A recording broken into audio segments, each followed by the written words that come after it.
Dear student, आज हम कक्षा 8 का पाठ 7 पौधे एवं जंतुओं का संरक्षण पढ़ेंगे। इसमें हम पेड़ पौधों के बारे में, जीव जंतुओं के बारे में और उनके संरक्षण के बारे में बहुत विस्तार पूर्वक अध्ययन करेंगे। आइए शुरू करते हैं। हमने देखा था कि कक्षा 7 में बूजो एवं पहेली ने प्रोफेसर अहमद एवं टिबू के साथ वन भ्रमण किया था। वन, आप जानते हैं, जंगल को वन कहते हैं। वह अपने सहपाठियों के साथ अपने अनुभव बांटने के लिए बहुत ही उत्सुक थे।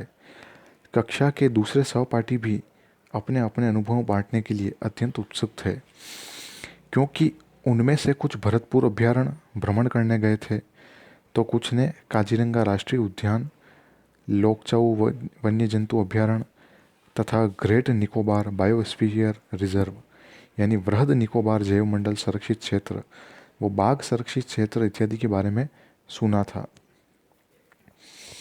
पहली पूछ रही है, राष्ट्रीय उद्यानों, वन्य जंतु अभ्यारण्यों एवं जैव मंडल संरक्षित क्षेत्रों को बनाने का क्या उद्देश्य है, मतलब क्यों बनाए जाते हैं।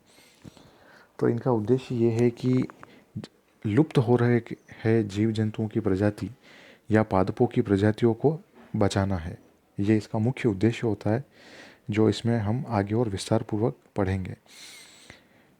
इसका अगला पॉइंट जो आता है वो है वनोन्मूलन क्या होता है एवं इसके कारण क्या होते हैं। तो पहले तो हमें वनोन्मूलन जानना होगा, यानी वनों का नष्ट होना क्या कहलाता है, वनोन्मूलन कहलाता है। तो हमारी पृथ्वी पर नाना प्रकार के पौधे और जंतु पाए जाते हैं। नाना मतलब कई प्रकार के। यह मानव जाति के अस्तित्व एवं भली प्रकार से रहने के लिए आवश्यक होते हैं। आज इन जीवों के अस्तित्व के लिए वनोन्मूलन एक बहुत बड़ा खतरा बन गया है। हम जानते हैं कि वनोन्मूलन का अर्थ है वनों का समाप्त करने पर प्राप्त भूमि का अन्य कार्यों में उपयोग करना। वन में वृक्षों की कटाई निम्न उद्देश्यों से की जाती है। पहला उद्देश्य जो आपके सामने है कि वृक्ष की कटाई क्यों की जाती है, तो कृषि के लिए भूमि प्राप्त करने के लिए वृक्षों को काटा जाता है। घरों एवं कारखानों के निर्माण के लिए वृक्षों को काटा जाता है। फर्नीचर बनाने अथवा लकड़ी के रूप में ईंधन प्राप्त करने के लिए वृक्षों को काटा जाता है। साथ ही दावानल एवं भीषण सूखा अगर पड़ जाए तो भी वन नष्ट हो जाते हैं। ये प्राकृतिक कारण है, यह तो ये भी वनोन्मूलन के कारण हैं। क्रियाकलाप 7.1, अपने सूची में वनोन्मूलन के अन्य कारणों को लिखिए तथा इन्हें प्राकृतिक एवं मानव निर्मित में वर्गीकृत कीजिए। तो आप एक सूची बनाइएगा, एक तरफ लिखिएगा प्राकृतिक कारक, एक तरफ लिखिएगा कृत्रिम कारक। प्राकृतिक में सोचिए प्रकृति में क्या क्या घटनाएं घटती है, जैसे ज्वालामुखी फट जाए, कहीं बाढ़ आ जाए, या हो सकता है जंगल में आग लग जाए। तो ये सभी तो हो गए वनोन्मूलन के प्राकृतिक कारण। मानव निर्मित में आप सोच सकते हो, रेलवे ट्रैक डाल रहे हैं अगर, तो वन नष्ट होंगे। हाईवे बन रहा है तो पेड़ कटेंगे, वन नष्ट होंगे।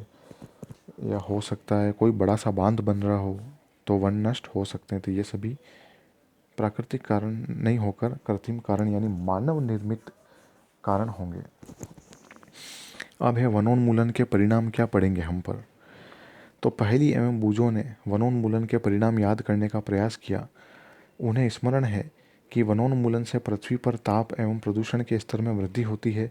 इससे वायुमंडल में कार्बन डाइऑक्साइड का स्तर बढ़ता है। भौम जल स्तर का भी निम्नीकरण हो जाता है। उन्हें पता है कि वनोन्मूलन से प्राकृतिक संतुलन भी प्रभावित होता है। प्रोफेसर अहमद ने उन्हें बताया था कि यदि वृक्षों को इसी प्रकार से अनवरत कटाई चलती रही तो वर्षा एवं भूमि की उर्वरता में कमी आ जाएगी और इसके अतिरिक्त बाढ़ तथा सूखे जैसी प्राकृतिक आपदाओं की संभावनाएं बढ़ जाएगी। बूजो सोच रहा है, वनोन्मूलन से एक और जहां वर्षा में कमी आती है तो दूसरी ओर बाढ़ आना कैसे संभव हो सकता है। तो इसका भी हम आगे बहुत विस्तार से पढ़ेंगे। देखो, वनोन्मूलन हो जाने से वनों में जो वाष्पोत्सर्जन होता है वो कम हो जाएगा, तो वर्षा में कमी हो जाएगी। लेकिन बारिश आती है तो वो पानी जो पेड़ों से टकरा करके धीरे धीरे होकर बहता है, तो वो एकदम से ज़ोरों से बहने लग जाएगा, तो वहाँ वो इस तरह से बाढ़ आ जाएगी। ये कारण है इनके। याद कीजिए कि प्रकाश संश्लेषण की क्रिया में पौधों को भोजन बनाने के लिए कार्बन डाइऑक्साइड की आवश्यकता होती है।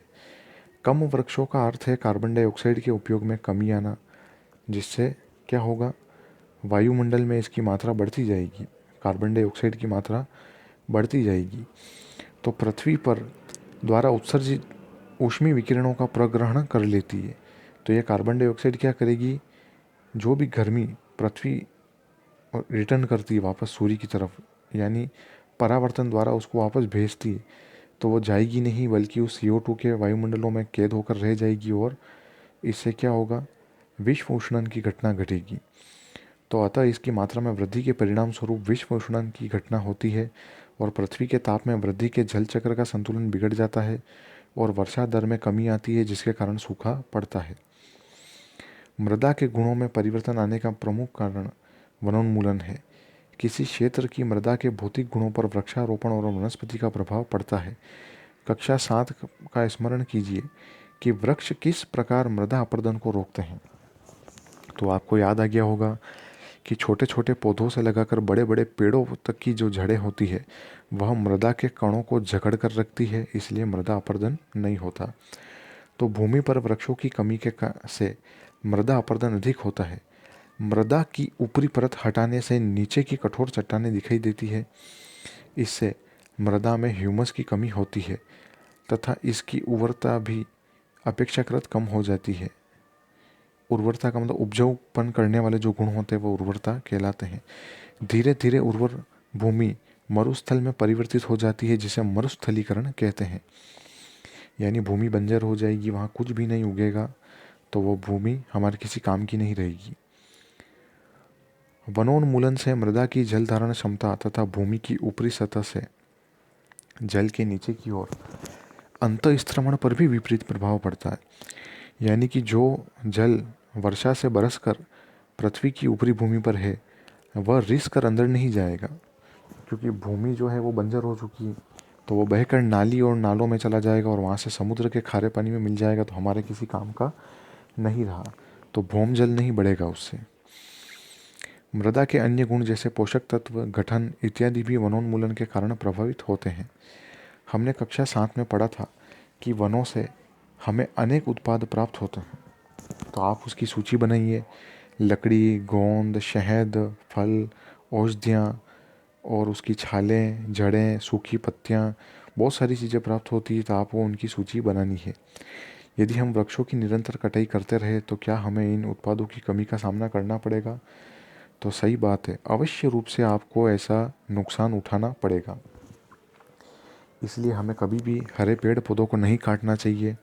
हमेशा सूखे पेड़ जो सूख चुके हैं उन्हें ही काटना चाहिए और उन कटे हुए पेड़ों के स्थान पर वापस नए पौधों का रोपण करना चाहिए, ताकि निरंतरता बनी रहे। क्रियाकलाप 7.2 वनोन्मूलन से वन्य प्राणी जीवन भी प्रभावित होता है। कैसे? इन कारणों की सूची बनाकर अपनी कक्षा में इनकी चर्चा कीजिए। तो देखिए, मैं समझाता हूँ आपको कि वन्य प्राणी जो होते हैं वह छोटे बड़े कई प्रकार की लाखों प्रजातियाँ होती हैं। उनको छुपने के लिए पेड़ पौधों के अंदर या पेड़ पौधों के पीछे झाड़ियों में वगैरह जगह चाहिए होती। अगर ये पेड़ पौधे कट गए, पूरा जंगल समाप्त हो गया, तो उनको छुपने के लिए जगह नहीं मिलेगी, उनको खाने के लिए भोजन नहीं मिलेगा और उनको अपने अंडे देने के लिए घोंसले बनाने की जगह नहीं मिलेगी। तो उनका पूरा जीवन चक्र जो है वो असंतुलित हो जाएगा, जिस कारण वह एक दूसरे के शिकार हो जाएंगे, मारे जाएंगे या अपने वंश को आगे नहीं बढ़ा पाएंगे। इस प्रकार से वह एक दिन विलुप्त हो जाएंगे। इसलिए कभी भी जंगलों को नष्ट नहीं करना चाहिए। अब है वन एवं वन्य प्राणियों का संरक्षण करना। तो वनोन्मूलन के प्रभाव जानने के पश्चात पहेली एवं बूझो चिंतित थे। वे प्रोफेसर अहमद के पास गए तथा उन्होंने पूछा कि वन एवं वन्य प्राणियों को किस प्रकार बचाया जा सकता है। तो प्रोफेसर अहमद ने पहेली बूझो एवं उनके सहपाठियों के लिए जैव मंडल संरक्षित क्षेत्र के भ्रमण का आयोजन किया। इसके लिए उन्होंने पंचमणि जैव मंडलीय संरक्षित नामक जगह चुनी। जो संरक्षित होगी वहीं जगह को चुनना होगा, ताकि वह उन्हें वहाँ हर चीज़ के बारे में समझा सके। वे जानते हैं कि इस क्षेत्र के पौधे एवं जंतु ऊपरी हिमालय की श्रृंखलाओं एवं निचले पश्चिमी घाट के समान है। प्रोफेसर अहमद का विश्वास है कि इस क्षेत्र की जैव विविधता अनूठी है। उन्होंने वन कर्मचारी श्री माधव जी से जैव मंडलीय संरक्षित क्षेत्र में बच्चों का मार्ग निर्देशन करने का अनुरोध किया।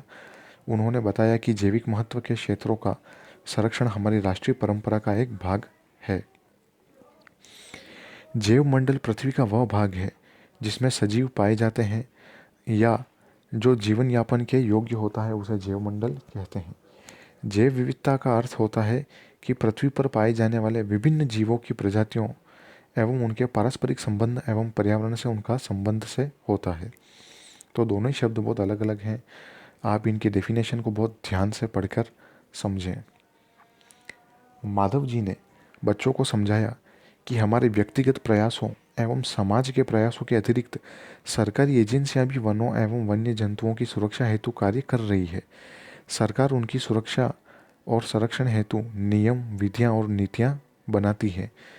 वन्य जंतु अभयारण्य, राष्ट्रीय उद्यान, जैव मंडल संरक्षित क्षेत्र इत्यादि पौधों और जंतुओं के लिए संरक्षित एवं सुरक्षित क्षेत्र माने गए हैं। वनस्पति जात और प्राणी जात। वनस्पति का मतलब होता है सभी पेड़ पौधे इसमें आ गए। प्राणी जात का मतलब होता है सभी जीव जंतु इसमें आ गए। तो वनस्पति जात और प्राणी जात और उनके आवासों के संरक्षण हेतु संरक्षित क्षेत्र चिन्हित किए गए, जिन्हें वन्य जीव अभयारण्य, राष्ट्रीय उद्यान, जैव मंडल आरक्षित क्षेत्र कहते हैं। वृक्षारोपण, कृषि, चारागाह, वृक्षों की कटाई, शिकार, खाल प्राप्त करने हेतु शिकार इन क्षेत्रों में निषिद्ध है। यानी आप इन क्षेत्र में एंटर ही नहीं कर सकते हो, कोई हस्तक्षेप नहीं कर सकते हो। सबसे पहले जानते हैं वन्य जीव अभयारण्य क्या होता है। आपके मन में बहुत सारा कन्फ्यूज़न होगा कि इतने सारे नाम आते हैं तो पता ही नहीं चलता है कि वास्तव में ये है क्या। तो सबसे पहले हम वन्य जीव अभयारण्य को समझते हैं। वह क्षेत्र जहाँ जंतु एवं उनके आवास किसी भी प्रकार के विक्षोभ से सुरक्षित होते हैं, उन्हें वन्य जीव अभयारण्य कहते हैं। यानी इसका ये मतलब हुआ कि इसमें किसी को भी जाने की मनाही होती है, कोई नहीं जा सकता। यानी विक्षोभ का मतलब होता है कोई भी डिस्टर्बेंस उसमें अलाउ नहीं है, वह आराम से अपने प्राकृतिक आवास की तरह उसमें रहते हैं। दूसरा है राष्ट्रीय उद्यान क्या है। वन्य जंतुओं के लिए आरक्षित क्षेत्र जहाँ स्वतंत्र रूप से आवास एवं प्राकृतिक संसाधनों का उपयोग कर सकते हैं। यानी जीव जंतु रहते हैं प्राकृतिक आवास की तरह उसमें, और उसमें वह जितने भी संसाधन होते हैं, जैसे तालाब है, कुंड है, गुफा है, पेड़ है, मचान जो पुराने बने हुए जो भी हो, प्राकृतिक रूप से छुपने की जगह, उनका वो उपयोग कर सकते हैं निर्बाध रूप से बिना किसी रोक टोक के। तो वह राष्ट्रीय उद्यान कहलाते हैं। राष्ट्रीय उद्यान जो है वह बहुत ही बड़े स्तर पर होता है, कई किलोमीटर में फैला होता है। लेकिन वन्य जीव अभयारण्य उससे थोड़ा सा छोटा होता है, यह बहुत थोड़े कम एरिया में फैला हुआ होता है। अब बात करते हैं जैव मंडल आरक्षित क्षेत्र। वन्य जीवन और पौधों और जंतु संसाधनों और उस क्षेत्र के आदिवासियों के पारंपरिक ढंग से जीवन यापन हेतु विशाल संरक्षित क्षेत्र। यानी इसमें मानव आ जा सकते हैं, वृक्षारोपण कर सकते हैं, चारागाह डेवलप कर सकते हैं, उसमें अपने जानवरों को चारागाही के लिए ले जा सकते हैं, वहाँ से गोंद, लकड़ी इत्यादि को, वन्य सामग्री को उपयोग में ला सकते हैं। तो वह जैव मंडल आरक्षित क्षेत्र कहलाते हैं। अब एक क्रियाकलाप 7.3, अपने जिले, प्रदेश एवं देश के राष्ट्रीय उद्यानों, वन्य जंतु अभयारण्यों एवं जैव मंडल आरक्षित क्षेत्रों की संख्या ज्ञात कीजिए और सामने 7.1 को भरिए। इन क्षेत्रों को अपने प्रदेश एवं भारत के रेखा चित्र में भी आपको दर्शाना है। तो आपको मानचित्र लेकर इन सभी जैव मंडल को और वन्य अभयारण्यों को उसमें दर्शाना है। आप चाहें तो राजस्थान का मानचित्र ले सकते हैं, पहले राजस्थान से शुरू करिएगा, फिर उसके बाद में आप भारत के मानचित्र को या रेखा चित्र को भरिएगा। अगला आता है जैव मंडल आरक्षण। प्रोफेसर अहमद एवं माधव जी के साथ बच्चों ने जैव मंडल आरक्षित क्षेत्र में प्रवेश किया। माधव जी ने समझाया, ये जिस तरह से आप देख सकते हो ये एक नक्शा बना हुआ है, पंचमणि जैव मंडल आरक्षित क्षेत्र का नक्शा है। ये आप देख सकते हो कहाँ कहाँ एरिया में फैला हुआ है। पंचमणी अभयारण्य पिपरिया को पानरपाटनी गेट पंचमणी दिया हुआ है। उसके पास में नीमगंज सतपुड़ा राष्ट्रीय उद्यान है। फिर उसके बाद में बोरी अभयारण्य है। ये पूरा आरक्षित क्षेत्र है। संरक्षित क्षेत्र भी बताया है ब्लू में। तो इस तरह से आपको मैप, आप चाहें तो उसमें कलर भी भर सकते हैं, क्योंकि संरक्षित क्षेत्र है, बहुत सारे पौधे हैं, तो आप वहाँ ग्रीन कलर कर सकते हैं। तो माधव जी ने और प्रोफेसर ने बच्चों को समझाया कि जैव विविधता के संरक्षण के उद्देश्य से जैव मंडल आरक्षित क्षेत्र बनाए गए। जैसा कि आप जानते हैं कि जैव विविधता का अर्थ है किसी क्षेत्र विशेष में पाए जाने वाले सभी पौधे, जंतु और सूक्ष्म जीवों की विभिन्न प्रजातियां। किसी क्षेत्र का जैव मंडल आरक्षित क्षेत्र उस क्षेत्र की जैव विविधता एवं संस्कृति को बनाए रखने में सहायक होता है। किसी जैव मंडल आरक्षित क्षेत्र में अंतर्गत अन्य संरक्षित क्षेत्र भी हो सकते हैं। पंचमणी जैव मंडल आरक्षित क्षेत्र में सतपुड़ा नामक एक राष्ट्रीय उद्यान है। बोरी एवं पंचमणी नामक 2 वन्य जंतु अभयारण्य भी आते हैं। अब आपके सामने एक सारणी है।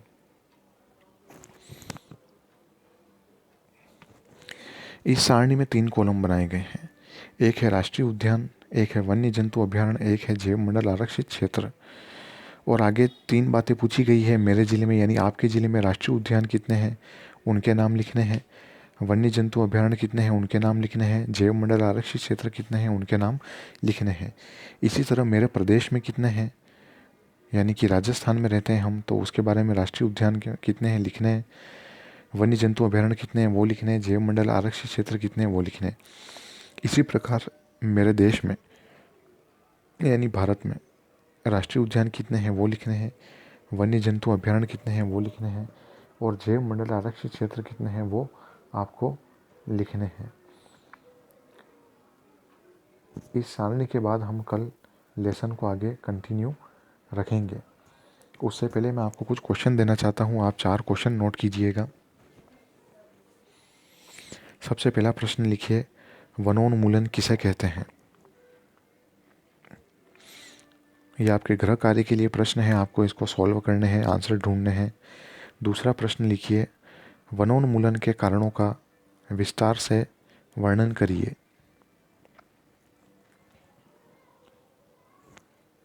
तीसरा प्रश्न लिखिए,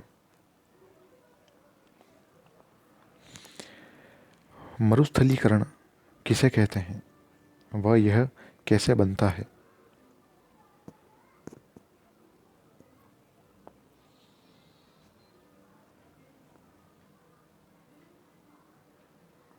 चौथा प्रश्न लिखिए कि पर्यावरण के संतुलन बिगड़ने से किस तरह बाढ़ एवं सूखा पड़ता है।